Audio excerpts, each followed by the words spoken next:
and welcome back to my channel. Today I am finally getting around to talking to you guys about the books I read in February. In the month of February I read a total of 10 books.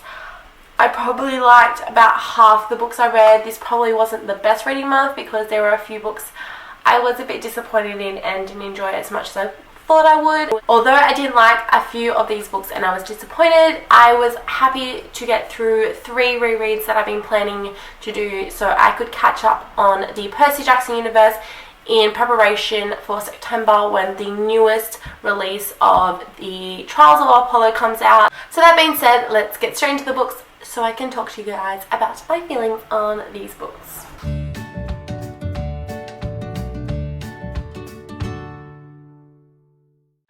The next couple of books I want to talk to you guys about are all from the same series, and they are the rereads that I read in the month of February, and they are The Son of Neptune, oh gosh, hopefully this is the right way, The Mark of Athena, and The House of Hades. I can't say too much about these books obviously because they will be spoilers, because this is the second series after the Percy Jackson series.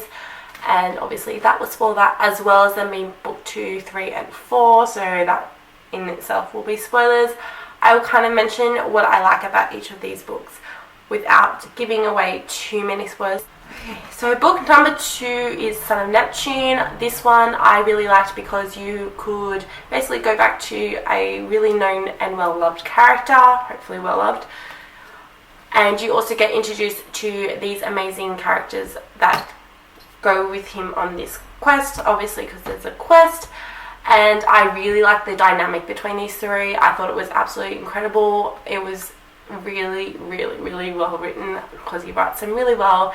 I also like the entrance to the book. It was really funny, which is definitely in his style because he writes very funny books as well as them being heartbreaking and amazing and emotional, which is what I like about his writing. And I also liked how he introduced a new type of culture into this series, especially introduced into this particular book. And that was really interesting to see how they do things and how they differ from the other culture, which was really interesting, and that's definitely something I was very intrigued throughout this series. The next one being The Mark of Athena was really good. Obviously it follows something to do with Athena, hence the title. And I really liked how it did focus a lot on Annabeth and her path and her journey, as well as seeing how smart she is. She is so smart. It was awesome to see, and having to figure things out on her own without the help of her friends. It also had one of the saddest cliffhangers in the whole series, I reckon, because it had me crying even though I knew it was going to happen, obviously, because it's a reread, but still had me bawling all the same. He is so evil when he does things like this. I remember reading this for the first time and having to wait a year into the next one because I had no idea what was going to happen. But let me tell you, it was definitely well worth the wait, which brings me to the next one, which is The House of Hades, which is got to be one of my favorites of the series. It is definitely much darker than the first 3 because it plays with the idea of hope and abandonment of hope and darkness and the sanity. You really fear for some characters in this book and how they're going to get through this evil that they've got to face, because it's something that they've never ever had to face before, something unlike any evil they've had to face before, which was absolutely amazing. And it's probably why I liked it so much. It was definitely heartbreaking and heart-wrenching throughout this book. This book definitely was the saddest one of the series, but that's why I loved it so much. So on the theme of Greek mythology, I wanted to talk to you guys about the next duology that I kind of read. I think it's actually going to be a series. There's another book coming out, but I probably won't be reading it because I was a little bit disappointed with this book series. And that is the Operation Hades. So we have Lady of the Underworld and Lord of the Underworld. I was actually really excited for these. I did pick them up at Babe, which is a book event, and they've signed, so I probably won't get rid of them.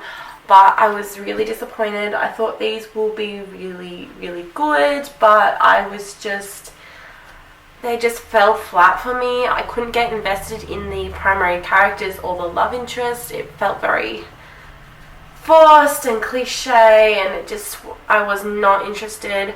I actually liked the secondary characters a lot more than I liked the primary characters and the main characters, because I just felt that they were more rounded, whereas these ones just fell kind of flat. I mean, the premise of the story was really interesting, but I just couldn't get invested. I don't know whether that was, and it couldn't have been because I read it straight after Rick Riordan's, because I actually read a book in between for this reason, because I didn't want to compare it to Rick Riordan's writing and ability to weave Greek mythology, but maybe it was because I still had him on my mind because it was only one book in between. I just don't know. It just fell flat, but I might try the other series which deals with the other characters in this book that I really liked, because they sounded more interesting and complex and rounded.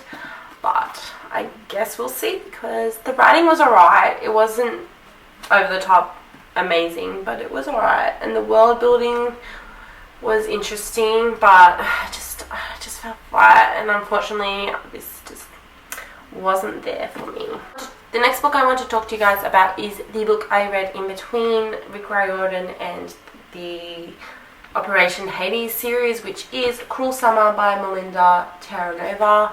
So this book is actually pretty outside my comfort zone, which is probably why I didn't enjoy it as much. I didn't know it was going to be quite outside my comfort zone. It is definitely an adult book, so if you were to pick this up, please be aware of that. Same with the Operation Hades, that's definitely an adult book as well. It is a romance novel. It's very, very steamy book. It was just okay. I wasn't really interested. I mean, yeah, it was a romance novel. That's probably why I didn't like it that much. It was a typical trope book, which I don't know, it just wasn't my thing. So I didn't enjoy this as much as I thought I would, unfortunately. But so you lose some, you win some. So the last couple books I want to talk to you guys about is they're all from the same series, and that is the Secret Keepers series by Jaymin.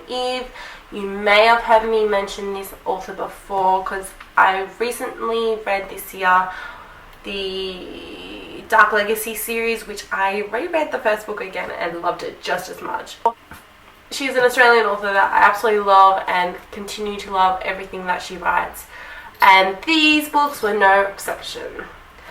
I read the second, the third, and the fourth in this month. I'm pretty sure I read the first one in January from memory. So the House of Imperial, the House of Leights, and the House of Royale are the books I read in this month. They're all in this month. And I absolutely love this series. It does have very insta love in this series, which usually I hate. But for some reason I really enjoyed it because it was intertwined as part of the story. It was very important as part of this story and this plot. I really enjoyed it. This second one has definitely got to be my favorite, because I'm a little bit biased, because it had some representation that I was over the moon about and really hit home for me with the main character, the girl, and I really liked the guy in that one as well. All the guys are pretty cool in this series, the love interests, but I definitely like the second one the best. Ooh, that's slipping. I like how in each book the stakes get higher and higher and higher, and I love how it follows a new girl for each of the books, and they all become amazing friends, which is awesome. So it follows Emma, then Callie, then it's been a while since I've read this, Maya and Avalon. I really like it, and it's definitely an elemental book, so if you like elemental books, it's definitely got that, but it's also got plus other things that happen, and it's sci-fi and fantasy, which I really liked about it, and there's just so many things I love about this series. it's definitely one of my favorites, as well as being absolutely in my heart because of the dyslexia representation, which was awesome, and not just having someone with dyslexia but actually talking about it a little bit without making it over the top, which was really, really awesome. And I absolutely love Jaymin. She's amazing. I have met her and she's just an amazing person, so I always love supporting her. Alright guys, that is it for the February month wrap up. I finally got around to filming it, and I hope you like what you saw, guys, and please let me know in the comments down below what books you have read on this list or would like to read, or what books you have read in February. As always, I will leave all the books in the description box down below that I have mentioned and read this in February, as well as my social media for you guys to check out. But until next time, guys, see ya!